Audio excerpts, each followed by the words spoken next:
देखिए ऐसा नहीं है कि बिजली का झटका जो लगेगा तो 100% मरिए जाएंगे। बहुत से लोग बिजली के झटके से बच जाते हैं। बिजली का झटका जब लगता है तो उससे एक आपके शरीर पर एक दाग बन जाता है जिसे हम कहते हैं लिचेनबर्ग। ये जो दाग होता है ये पेड़ के जड़ के समान हो जाता है। अब ये इस तरह से दाग बन जाता है, टैटू टाइप का बन जाएगा, जहां लगेगा बहुत खतरनाक हो जाएगा। तो ये बहुत कम शॉट लगा है, या फिर ये कह सकते हैं कि बिजली का मेन हिस्सा दूर गिरा है, ये केवल उसके चपेट में आ जाने से इस तरह के दाग बन जाते हैं। कुछ लोग कहते हैं कि जहां एक बार बिजली गिर जाती है वहां दोबारा नहीं गिरती है। गलत बात है। अमेरिका के स्टैचू ऑफ लिबर्टी के पास बहुत बार बिजली गिरते रहता है। राई सुलिवान नामक व्यक्ति के ऊपर 7 बार बिजली गिरा था और 7 बार के बिजली के झटका को वो सह गया और आज भी जिंदा है। ऐसा नहीं कि बिजली केवल नुकसान ही करता है। एक व्यक्ति जिसका शरीर लकवाग्रस्त था, वो व्हील चेयर से नहीं उठ सकता था। एक बार वो अपने गार्डन में टहल रहा था इसे व्हील चेयर पे, तब तक बारिश शुरू हो गया, उसके ऊपर बिजली गिर गई, वो बेहोश हो गया। अगले दिन जब हॉस्पिटल से उसका आंख खुला तो उसका दिमाग का जो नस वगैरह था वो ठीक हो गया और उसका लकवा ठीक हो गया, वो चलने लगा। तो ये वरदान भी हो सकता है किसी के लिए, लेकिन इसकी संभावना ना के बराबर है।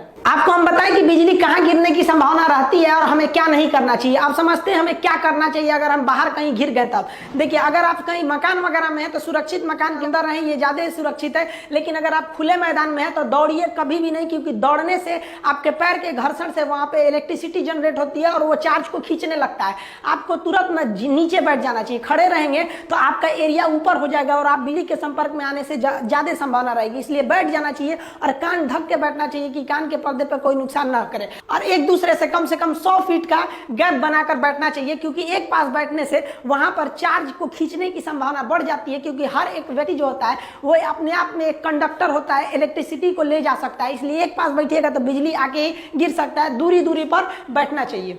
देखिए ये जो बिजली होती है ये बादलों के टकराने के कारण ही उत्पन्न होती है और बिजली को हम 3 प्रकार से बांटते हैं। एक है इंट्रा क्लाउड लाइटनिंग, यानी जब बादल जो होता है, छोटा सा बादल का समूह होता है, इसी में एक ऊपर प्लस हो जाता है, नीचे माइनस हो जाता है और इसी में टकराने के कारण जो बिजली उत्पन्न होती है उसे इंट्रा क्लाउड कहते हैं। ये बहुत ही कम दिखाई देता है और इससे आवाज भी नहीं आती। आप जितने भी बिना आवाज वाली बिजली देखे हैं वह इंटर क्लाउड होती है, यानी एक ही बादल दूसरे से नहीं टकराया है, अपने का ही चार्ज दूसरे को ट्रांसफर कर दिया है। अब जो दूसरा होता है वो क्लाउड टू क्लाउड, जैसे एक बादल इधर है और दूसरा बादल इधर है, अब बादल बादल आपस में टकरा जाते हैं तो उसे क्लाउड टू क्लाउड लाइटनिंग कहते हैं। ये बहुत ही बड़ा होता है और इसमें आवाज बहुत ही तेज होती है। ज्यादातर आप यही देखते होंगे। अब एक होता है क्लाउड टू ग्राउंड लाइटनिंग, यानी बादल से सीधे ग्राउंड पे आ गया, तो इसको तो आप सीधे बोलते हैं वज्रपात, यानी बिजली गिर गया। ये बहुत भयानक आवाज करता है क्योंकि आसपास गिर गया रहता है।